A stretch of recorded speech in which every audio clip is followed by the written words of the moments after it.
খুব অল্প সময়ের মধ্যে হেলদি, টেস্টি অ্যান্ড ইজি একটা রেসিপি নিয়ে চলে এসেছি। আসসালামু আলাইকুম সবাইকে, welcome to our new video. আজকে আমি ছোট মাছের চচ্চড়ি করছি।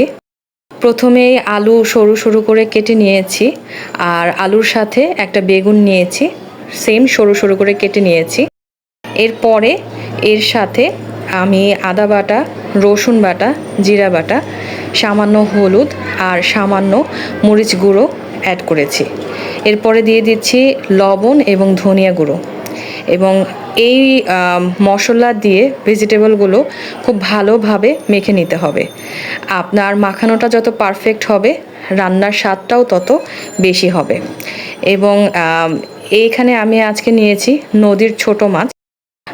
মাছগুলো দিয়ে দিচ্ছি, এরপরে এ পর্যায়ে দিয়ে দিচ্ছি তেল, এবং মাখাতে মাখাতেই আপনার এই সবজি থেকে দেখবেন পানি বের হয়ে চলে এসেছে। এই যে দেখুন, পানি বের হয়ে চলে এসেছে।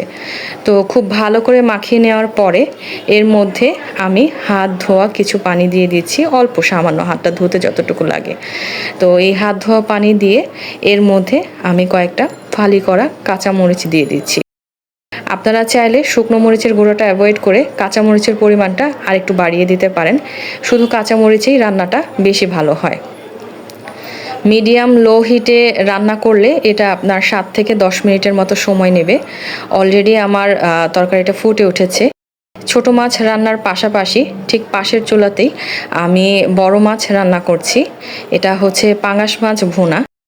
আজকের ভিডিওটা মূলত ফিশ লাভারদের জন্য, যারা আমার মতো মাছ পছন্দ করে। এটা মোটামুটি 3.5 থেকে 4 কেজি ওজনের একটা পাঙাশ মাছ ছিল।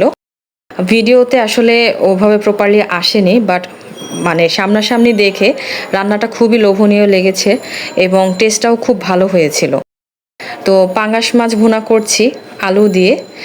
আর এই পর্যায়ে দেখাচ্ছি, এই যে দেখুন, ধনিয়া পাতা আমি এইভাবে কেটে ধুয়ে ফ্রোজেন করে রাখি, যাতে ছুরি দিয়ে বা চামচ দিয়ে একটু সামান্য প্রেস করলে এটা খুলে আসে, আলগা হয়ে আসে।